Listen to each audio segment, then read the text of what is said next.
Hello student, आप सबका स्वागत है फिर से एक नए वीडियो। तो इस वीडियो में हम बात करने वाले हैं 12वीं क्लास के भूगोल के पेपर के बारे में, जो आपका यहाँ पे कल पेपर होने वाला है 6 मार्च को। तो पूरा का पूरा पेपर बताने वाला हूँ। 7 मार्च का ही आपका पेपर होने वाला है। जो भी स्टूडेंट देख रहा है तो इस चैनल को सब्सक्राइब कर ले, वीडियो को ज़्यादा से ज़्यादा शेयर करें। जो आपका यहाँ पे भूगोल का पेपर 7 मार्च को होने वाला है, पूरे के पूरे क्वेश्चन में यहाँ पर सॉल्व कराने वाला हूँ। इससे पहले आपके सारे सेट डाल देंगे, उनको भी आपको यहाँ पे प्ले लिस्ट में जाके पूरा का पूरा देख लेना है।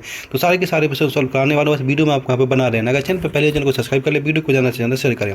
तो यहाँ पे आप देख सकते हैं कि आपको सबसे ऊपर अपना रोल नंबर डाल देना है। ये आपके यहाँ पे कोड हो जाता है, ये आपका यहाँ पे सेट हो जाता है, यहाँ पे आपका कोड हो जाता है। और आपके टोटल यहाँ पे 20 क्वेश्चन आने वाले, 3 घंटे का समय मिलने वाला। टोटल आपका ये 70 नंबर का पेपर होने वाला है और आपका यहाँ पे भूगोल का पेपर होने वाला है। अगर आपको पूरे के पूरे 70 नंबर चाहिए तो इस वीडियो को पूरा का पूरा लास्ट तक देखना है। चैनल पर पहली बार चैनल को सब्सक्राइब कर लेना। चलो चलते हैं हम पहले ऑप्शन, क्योंकि इसमें पहला ऑप्शन क्या पूछेगा हम यहाँ पे उसकी बात कर लेते हैं। तो यहाँ पे आपके सामने जो पहला ऑप्शन पूछा गया हम उसकी यहाँ पे बात करने वाले। तो पहला ऑप्शन पूछा गया कि सही विकल्प चुनकर लिखिए, जो टोटल आपके यहाँ पे 5 नंबर के होने वाले हैं। पहला ऑप्शन इसमें पूछा गया कि निम्नलिखित में से किस महाद्वीप में जनसंख्या वृद्धि सर्वाधिक है। कौन से महाद्वीप में? तो यहाँ पे ऑप्शन आपका ये आ जाएगा, अफ्रीका महाद्वीप में सबसे ज़्यादा जनसंख्या है। ठीक है, इसके बाद हम बात कर लेते हैं प्रश्न नंबर दूसरे की। प्रश्न नंबर दूसरे पूछा गया कि मानव विकास की अवधारणा निम्नलिखित में से किस विद्वान की देन है। जो मानव विकास की अवधारणा है वो किस विद्वान की देन है, वो आपको यहाँ पे वो क्या हो तो बताना। तो प्रश्न नंबर दूसरे का आंसर देखने वाले हम यहाँ पे। तो प्रश्न नंबर दूसरे का आपका आंसर हो जाएगा डॉक्टर महबूब उल हक की देन है। ठीक है, इसके बाद हम बात कर लेते हैं यहाँ पे प्रश्न नंबर तीसरे की। पूछा गया सोवियत संघ में सामूहिक किसी को निम्नलिखित में से क्या कहते हैं। जो सामूहिक किसी होती है उसको सोवियत संघ में क्या कहते हैं, उसको हम कोल खाहोज कहते। तो ऑप्शन दूसरा भी इसमें हो जाएगा। प्रश्न नंबर 5 से पूछा गया कि निम्नलिखित में से कौन सी एकल कृषि नहीं है।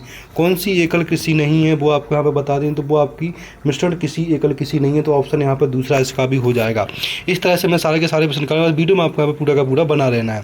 इसके बाद प्रश्न नंबर आपके सामने यहाँ पे आ जाता है छठा में पूछा गया कि रुको और जाओ निश्चयवाद संकल्पना का प्रतिपादन किसने दिया था। रुको और जाओ किसने दिया था, तो ये आपका यहाँ पे आ जाएगा फेबरे ने दिया था। ऑप्शन नहीं आ जाएगा। तो इस तरह से आपको पूरे के पूरे प्रश्न ये सही विकल्प वाले कर लेने, जो आपके पेपर के लिए बहुत ही इंपॉर्टेंट होने वाले हैं। ऐसी इंपॉर्टेंट पेपरों के लिए वीडियो को ज़्यादा से ज़्यादा शेयर करें। चैनल पर पहले वाले चैनल को आप पे सब्सक्राइब कर लें।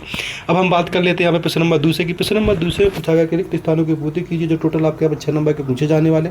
तो पूरे के पूरे जो यहाँ पे खाली स्थान है वो मैं सारे के सारे बताना विद आंसर के साथ वीडियो में आपको बना रहना। वीडियो को ज़्यादा से ज़्यादा आपको यहाँ पे शेयर कर देना है। तो यहाँ पे हम बात कर लेते हैं यहाँ पे पहले खाली स्थान की। पहला खाली स्थान क्या पूछा गया है, तो यहाँ पे पहला जो खाली स्थान आपसे पूछा गया हम उसकी बात कर लेते हैं। तो पहला पूछा गया है कि सन 2011 के अनुसार भारत की जनसंख्या 1.5 करोड़ है। कितनी करोड़ है 2011 के अनुसार, तो आपकी यहाँ पे आ जाएगी 121 करोड़। ऑप्शन 121 लिख देना है।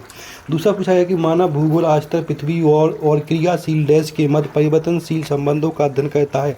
कैसा अध्ययन करता है, तो यहाँ पे आपका आ जाएगा मानव अध्ययन करता है। तो इसमें मानव भर देना है। इसके बाद हम बात कर लेते हैं प्रश्न नंबर तीसरे की। तो यहाँ पर प्रश्न नंबर तीसरा खाली स्थान पूछा गया है मानव विकास की अवधारणा डैश विद्वान की देन है। किस विद्वान की देन है, तो डॉक्टर महबूब उल हक आपको यहाँ पर लिख देना है। प्रश्न नंबर चौथा पूछा गया कि फूलों की किसी डैश कहलाती है। क्या कहलाती है फूलों की किसी, तो पुष्पी उत्पादन कहलाती है। यहाँ पर लिख देना आपको पुष्पी उत्पादन। ठीक है, इसके बाद प्रश्न नंबर 5वां पूछा गया है कि यहाँ पर सहकारी किसी का सफल परीक्षण डैश देश में किया गया था। कौन से देश में किया गया था, डेनमार्क देश में किया गया था। तो यहाँ पे आपको डेनमार्क कर देना है। इसके बाद नेक्स्ट क्वेश्चन पूछा गया है आपसे प्रश्न नंबर 6, जिसमें पूछा गया है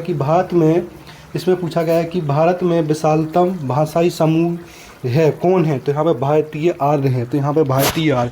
तो इस तरह से आपको पूरे के पूरे लिखित स्थान कर लेने, इनको पूरा का पूरा आपको यहाँ पे स्क्रीनशॉट ले लेना, इनको आपको अच्छे से याद कर लेने। तो इस तरह से आपके सारे के सारे प्रश्न सॉल्व करने वाले, बस वीडियो में आपको बना रहना। वीडियो को ज़्यादा से ज़्यादा आपको यहाँ पे शेयर कर देना है। इसके बाद हम यहाँ पर नेक्स्ट क्वेश्चन की बात कर लेते हैं। नेक्स्ट क्वेश्चन इसमें क्या पूछा गया उसकी हम यहाँ पे बात करने वाले हैं। तो नेक्स्ट क्वेश्चन आपका यहाँ पर तीसरा प्रश्न नंबर पूछा गया।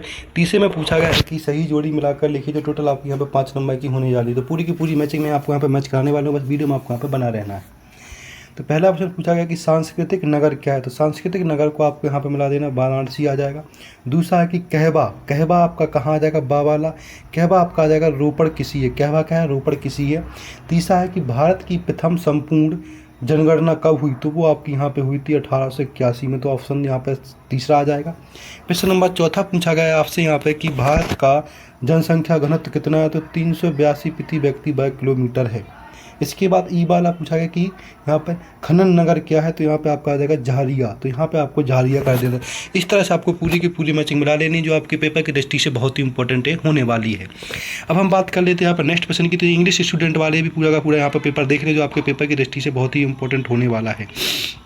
इसके बाद हम बात कर लेते हैं यहाँ पे क्वेश्चन नंबर 4 की। क्वेश्चन नंबर 4 पूछा है कि एक वाक्य में उत्तर लिखिए, जो टोटल आपके 6 प्रश्न पूछे जाने वाले, एक प्रश्न एक नंबर का आपके यहाँ पे होने वाला है। तो पहला प्रश्न पूछा गया कि कोई दो प्रमुख रेशेदार फसलें कौन सी हैं, तो इसमें कोई दो रेशेदार फसलों के नाम लिखने, तो पहली आपकी आ जाएगी कपास, दूसरी जूट, तो ये आपको यहाँ पर लिख देना है। तीसरा पूछा है कि वर्तमान पैती भूमि क्या है, जो वर्तमान पैती भूमि है वो क्या है, तो वह भूमि जिस पर किसी नहीं की जाती है, वह भूमि जिस पर किसी नहीं की उसको हम वर्तमान पैती भूमि कहते हैं। तीसरा पूछा गया कि प्रवास किसे कहते हैं, प्रवास हम किसे कहते हैं वो आपको यहाँ पे बताना है। तो यहाँ पे हम बात कर लेते हैं क्वेश्चन नंबर 30 है, इसमें पूछा गया है कि यहाँ पे क्या बताता हूँ, प्रवास किसे कहते हैं, तो वह स्थान, एक स्थान से दूसरे स्थान जाना प्रवास कहलाता है। क्या कहलाता है, एक स्थान से दूसरे स्थान पर जाना प्रवास कहलाता है। प्रश्न नंबर चौथा पूछा गया कि एशिया का जनसंख्या घनत्व कितना, एशिया का जनसंख्या घनत्व कितना है, तो 146 प्रति व्यक्ति किलोमीटर है एशिया का घनत्व। ठीक है। इसके बाद हम बात कर लेते हैं प्रश्न नंबर 5 की। 2011 की जनगणना के अनुसार भारत के किस राज्य में नगरीय जनसंख्या का अनुपात सर्वाधिक है, किसमें, तमिलनाडु, आपको यहाँ पे कर देना है। ठीक है। इसके बाद हम बात कर लेते हैं प्रश्न नंबर 6 की। प्रश्न नंबर 6 में पूछा गया कि संयुक्त राज्य अमेरिका का प्रमुख लोहा इस्पात उद्योग कौन सा है, तो यहाँ पे आपको लिख देना पिट्सबर्ग, लिख देना। संयुक्त राज्य अमेरिका का प्रमुख लोहा इस्पात कौन सा आ जाएगा, यहाँ पे पिट्सबर्ग लिख देना। तो इस तरह से आपके एक वाक्य वाले उत्तर पूरे के पूरे आपको यहाँ पे कर लेने हैं। अब हम बात कर लेते हैं प्रश्न नंबर 5 की।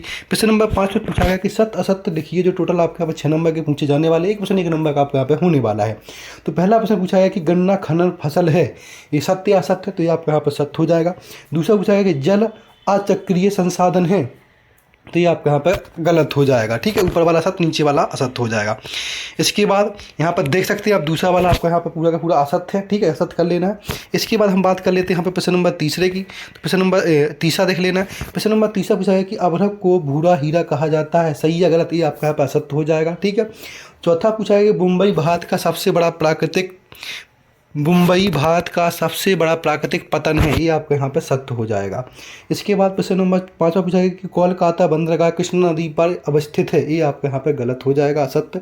इसके बाद आपके यहाँ पे पूछा गया कि सुख संबंधित क्षेत्र विकास कार्यक्रम की शुरुआत 6वीं पंचवर्षीय योजना में हुई थी, ये भी आपके यहाँ पर सत्य हो जाएगा। तो यहाँ पे आपको ये जो आपके सामने सत्य असत्य पूछेगा, इनको भी आपको यहाँ पे अच्छे से याद कर लेना, जो आपकी पेपर की दृष्टि से बहुत ही इंपॉर्टेंट होने वाले हैं।